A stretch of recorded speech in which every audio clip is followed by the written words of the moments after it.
중동의 어떤 나라가 새 지폐를 발행했습니다. 최고액권 뒷면에 건물 하나가 새겨져 있었어요. 앞면에는 건국의 아버지가, 뒷면에는 이 건물이 들어간 거예요. 알고 보니 한국이 지은 원자력 발전소였습니다. 200억 달러, 우리 돈 20조 원이 넘는 계약이었어요. 프랑스가 뛰어들었고 미국이 달려왔고 일본이 손을 들었습니다. 셋 다 탈락했어요. 해외 원전을 한 번도 팔아본 적 없는 나라가 세계 최강 셋을 전부 제치고 도장을 찍었습니다. 대한민국이었어요. 어떻게 가능했던 건지 지금부터 파헤쳐 볼게요.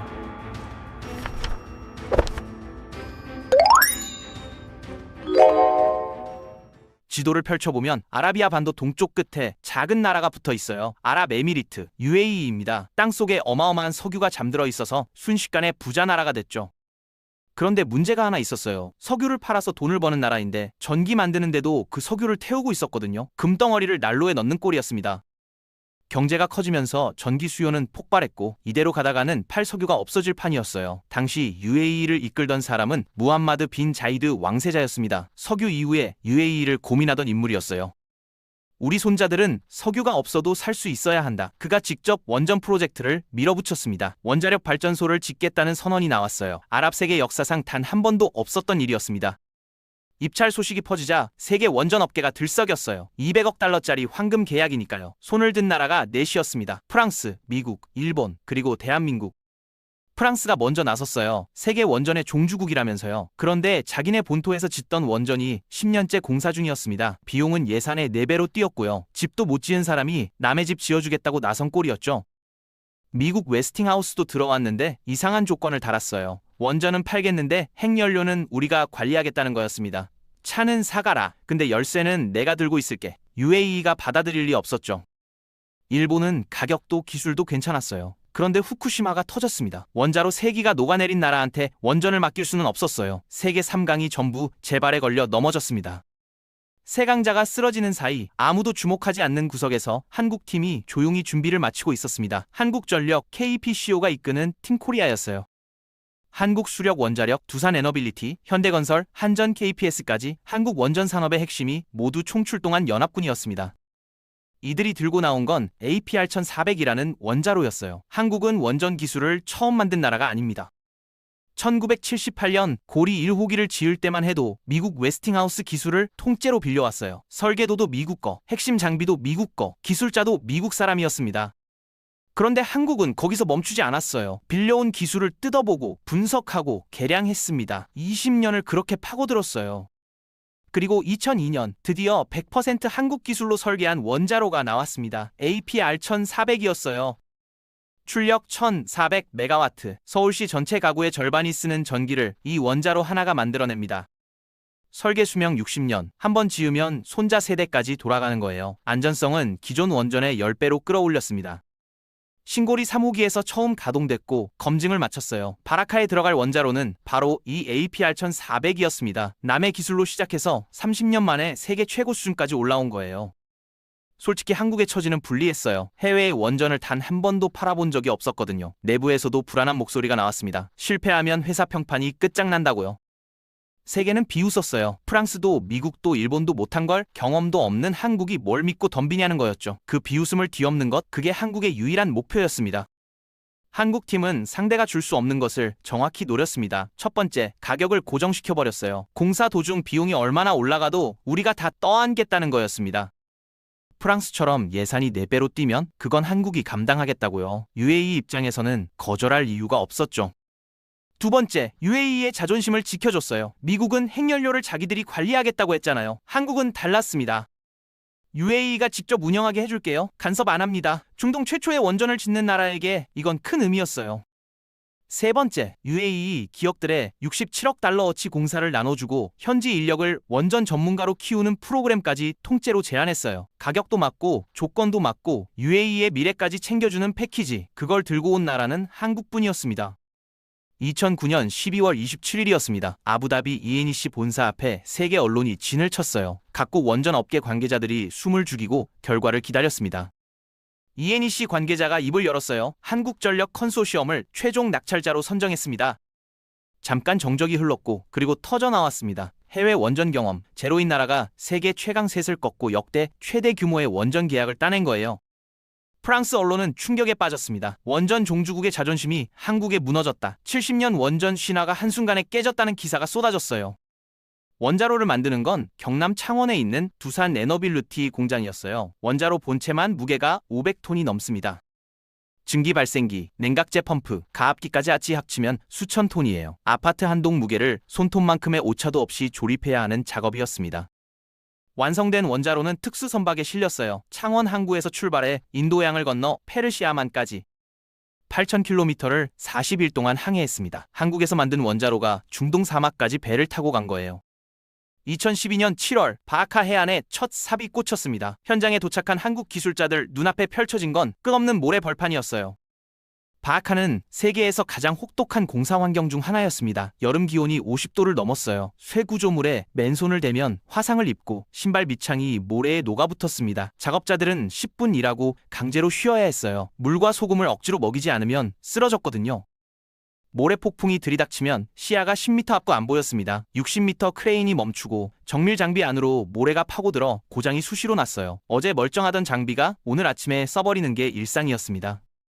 2015년 여름 기록적인 폭염이 닥쳤습니다. 체감 온도가 60도를 넘는 날이 이어졌어요. 하루에 열사병 환자가 수십 명씩 실려 나갔습니다. 공사를 멈춰야 하나 현장 책임자들이 밤새 회의를 했어요. 결론은 새벽 작업으로 전환하는 거였습니다. 해 뜨기 전에 가장 힘든 공정을 끝내는 방식으로 버텼어요. 점심 도시락을 열면 밥 위에 모래가 수북이 쌓여 있었어요. 그래도 다음 날이면 어김없이 모래바람 속으로 걸어 들어갔습니다. 바다도 문제였습니다. 원전은 냉각수가 필수예요. 보통은 차가운 바닷물을 끌어와서 원자로 열을 식히는데 아라비아만 바닷물은 여름에 35도까지 올라갔어요. 수영장보다 뜨거운 물로 원자로를 식혀야 하는 거였죠. 기존 설계로는 답이 없었습니다. 한국팀은 방법을 바꿨어요. 바닷물을 더 깊은 곳에서 끌어올리고 냉각 효율을 높이는 설비를 새로 설계했습니다. 기존에 없던 방식이었어요. 사막과 뜨거운 바다 둘 다 이겨낸 거였습니다. 전체 현장 인력은 약 1만 8천 명이었어요. 그중 한국인은 약 2,300명, 서울에서 8,000km 떨어진 사막에서 가족을 등지고 일한 사람들이었습니다. 어린 자녀 얼굴도 못 보고 몇 달씩 현장에 묶여있던 아버지들, 부모 병간호도 못하고 삽을 든 아들들, 첫째 아이 돌잔치를 영상통화로 지켜본 아버지, 장인 어른 돌아가신 날 장례식에도 못 가고 사막에서 혼자 술 한잔 따른 사위. 그런 사람들이 바라카를 지었어요. 한국에 두고 온 가족이 그리워 밤에 몰래 눈물을 훔치면서도 다음 날이면 어김없이 모래바람 속으로 걸어 들어갔습니다.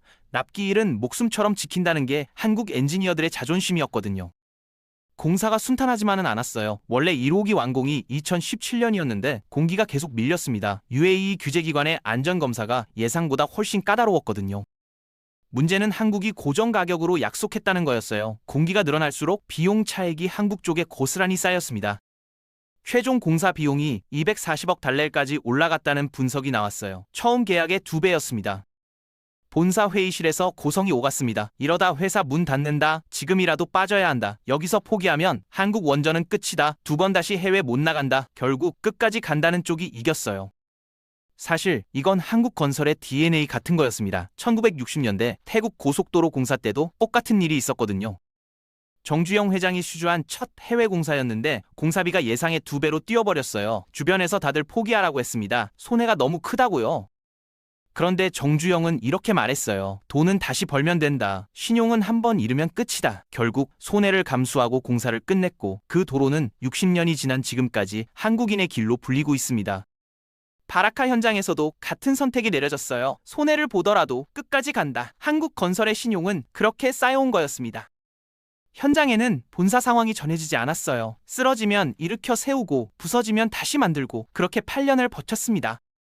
2020년 8월 19일 착공한 지 8년 만이었습니다. 바라카 1호기 제어실에 한국과 UAE 기술자들이 모여 모니터를 들여다보고 있었어요. 원자로가 처음으로 임계점에 도달하는 순간이었습니다.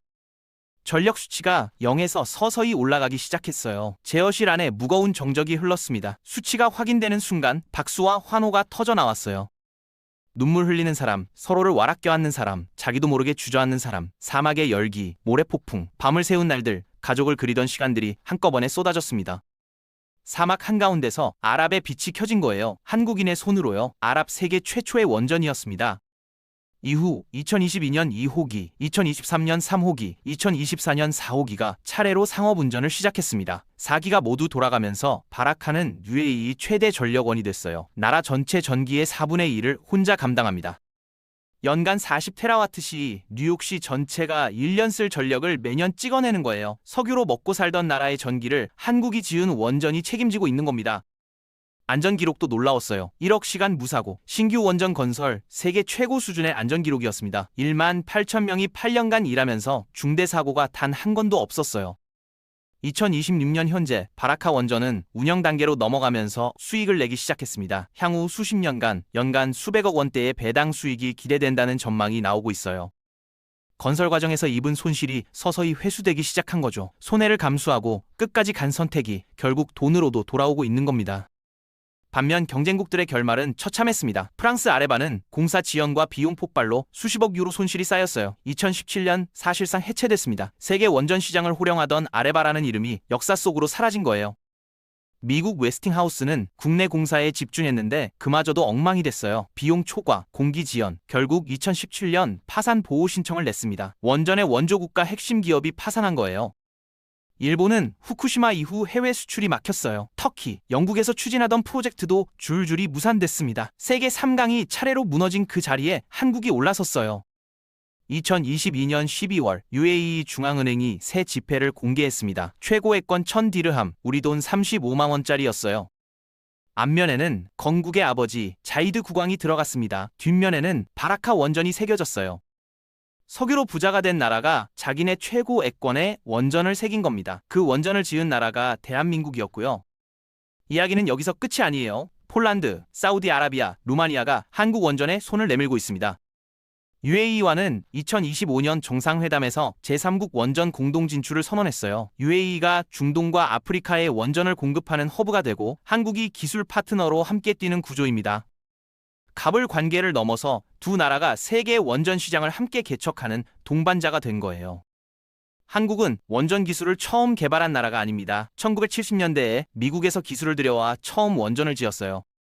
그 기술을 50년 동안 갈고 닦아 세계 최고 수준으로 끌어올렸고 아무도 예상 못한 사막에서 그걸 증명해냈습니다.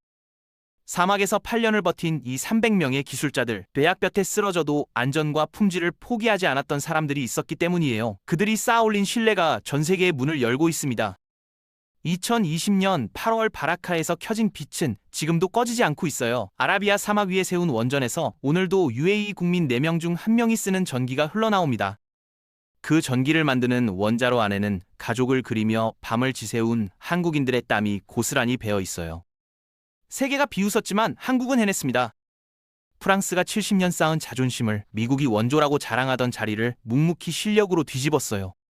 그리고 우리의 자랑스러운 기술이 중동의 지폐에 새겨졌습니다. 석유를 파는 나라에 빛을 켜준 나라, 대한민국입니다.